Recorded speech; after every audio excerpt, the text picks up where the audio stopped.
ಎಲ್ಲರಿಗೂ ನಮಸ್ತೆ. ಇವತ್ತಿನ ವಿಡಿಯೋದಲ್ಲಿ ನಾನು ಇನ್ಸ್ಟೆಂಟಾಗಿ ಹಾಗೆ ರುಚಿಯಾಗಿ ಹೆಲ್ತಿಯಾಗಿರುವಂಥ ಬೀಟ್ರೂಟ್ ರಸಮ್ ಹೇಗೆ ಮಾಡೋದು ಅಂತ ತೋರಿಸ್ತೀನಿ ಬನ್ನಿ. ಇಲ್ಲಿ ಫಸ್ಟಿಗೆ ಬೀಟ್ರೂಟ್ ರಸಮ್ ಮಾಡೋದಕ್ಕೆ ಒಂದೆರಡು ಬೀಟ್ರೂಟು, ಒಂದೆರಡು ಟೊಮೊಟೊ ದೊಡ್ಡ ಸೈಜಲ್ಲಿ ಹಚ್ಚಿಟ್ಕೊಂಡಿದ್ದೀನಿ. ಹಾಗೆ ಜೀರಿಗೆ, ಮೆಣಸು, ಶುಂಠಿ ಬೆಳ್ಳುಳ್ಳಿ ಪೇಸ್ಟು, ಒಂದು ಸ್ವಲ್ಪ ಹುಣಸೆಹಣ್ಣು, 1 ಸ್ಪೂನಷ್ಟು ತೊಗರಿ ಬೇಳೆ, ಮೆಣಸಿನ್ಕಾಯಿ, ಕರಿಬೇವು, ಕೊತ್ತಂಬರಿ ಸೊಪ್ಪು, ಸಾಸಿವೆ, ಜೀರಿಗೆ ಇದಿಷ್ಟನ್ನು ಬಳಸ್ಕೊಂಡು ಹೇಗೆ ರಸಮ್ ಮಾಡೋದು ಅಂತ ತೋರಿಸ್ತೀನಿ ಬನ್ನಿ. ಈ ಒಂದು ಬಾಣಲಿಗೆ 1 ಸ್ಪೂನಷ್ಟು ತೊಗರಿ ಬೇಳೆನ ಹಾಕ್ಕೊಂಡು ಹುರ್ಕೊತಾ ಇದ್ದೀನಿ. ಸ್ವಲ್ಪ ಕಂದು ಬಣ್ಣ ಬರೋವರೆಗೂ ಹುರ್ಕೋಬೇಕಾಗತ್ತೆ. ಈಗ ಇದು ಹುರಿದಿದ್ದಾದಮೇಲೆ ಸ್ಟವ್ ಆಫ್ ಮಾಡಿ ಕೂಲ್ ಆಗೋದಕ್ಕೆ ಬಿಡಬೇಕು. ಈಗ ಒಂದು ಪಾತ್ರೆಯಲ್ಲಿ ಸ್ವಲ್ಪ ನೀರು ಹಾಕ್ಕೊಂಡು ಒಂದೆರಡು ಬೀಟ್ರೂಟ್ ಸಣ್ಣದಾಗಿ ಹಚ್ಚಿಟ್ಕೊಂಡಿರೋ ಬೀಟ್ರೂಟು ಹಾಗೆ ಒಂದೆರಡು ಟೊಮೊಟೊನ ಅದಕ್ಕೆ ಹಾಕ್ಕೊಂಡು ಚೆನ್ನಾಗಿ ಕುದಿಸ್ಕೋಬೇಕು. ಇದು ಕಡೇಲಿ ಬೇಯಿಸೋದು ಬೇಡ ಅಂದರೆ ಒಂದು ವಿಷಲ್ ಕುಕ್ಕರಲ್ಲಿ ಕೂಗಿಸ್ಕೋಬೋದು.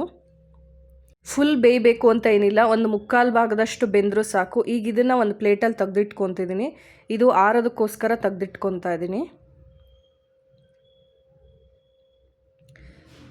ಈಗ ಇದನ್ನು ಆರೋದಕ್ಕೆ ಬಿಡಬೇಕು. ಈಗ ಒಂದು ಮಿಕ್ಸಿ ಜಾರ್ಗೆ ಹುರಿದಿಟ್ಕೊಂಡಿರೋ ತೊಗರಿಬೇಳೆ, ಜೀರಿಗೆ, 1 ಸ್ಪೂನಷ್ಟು ಮೆಣಸು ಹಾಗೆ ಸ್ವಲ್ಪ ಹುಣಸೆಹಣ್ಣನ್ನು ಹಾಕ್ಕೊತಾ ಇದ್ದೀನಿ. ಹಾಗೆ 1 ಸ್ಪೂನಷ್ಟು ಶುಂಠಿ ಬೆಳ್ಳುಳ್ಳಿ ಪೇಸ್ಟು ಇದಿಷ್ಟನ್ನು ಹಾಕ್ಕೊಂಡು ಫಸ್ಟ್ ಮಿಕ್ಸಿ ಮಾಡ್ಕೋಬೇಕು.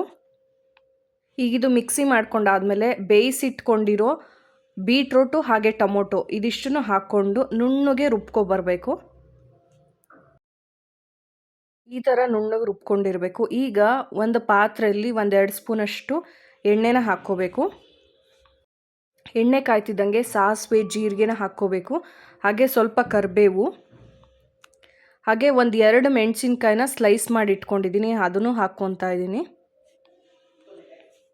ಇದು 1-2 ನಿಮಿಷ ಫ್ರೈ ಮಾಡಿಬಿಟ್ಟು ನೀವೇನು ರುಬ್ಬಿಟ್ಕೊಂಡಿರ್ತೀರಲ್ವ ಅದನ್ನು ಮಸಾಲ ಅಷ್ಟು ಇದಕ್ಕೆ ಹಾಕ್ಕೋಬೇಕಾಗತ್ತೆ.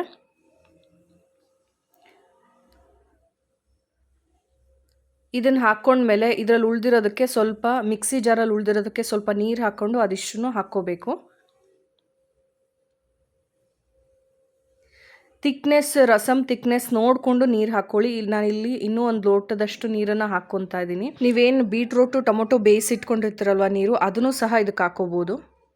ರಸಮ್ ಕನ್ಸಿಸ್ಟೆನ್ಸಿ ನೋಡಿಕೊಂಡು ನೀರು ಹಾಕ್ಕೋಬೇಕಾಗತ್ತೆ.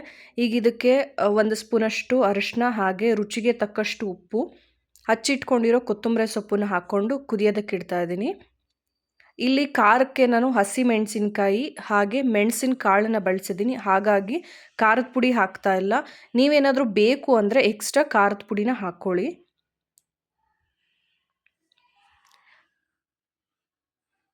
ಸೊ ಮಕ್ಕಳಿಗೆ ಹೆಲ್ತಿಯಾಗಿರುವಂಥದ್ದು, ಬೀಟ್ರೂಟ್ ತಿನ್ನಲ್ಲ ಮಕ್ಕಳು ಅಂದರೆ, ಸೊ ಈ ಥರ ರಸಮ್ನ ನೀವು ಮಾಡಿಕೊಟ್ರೆ ಮಕ್ಕಳಿಗೆ ಬೀಟ್ರೂಟಿಂದ ಮಾಡಿದ್ದಾರೆ ಅಂತಲೇ ಗೊತ್ತಾಗಲ್ಲ, ಅಷ್ಟೊಂದು ರುಚಿಯಾಗಿರುತ್ತೆ.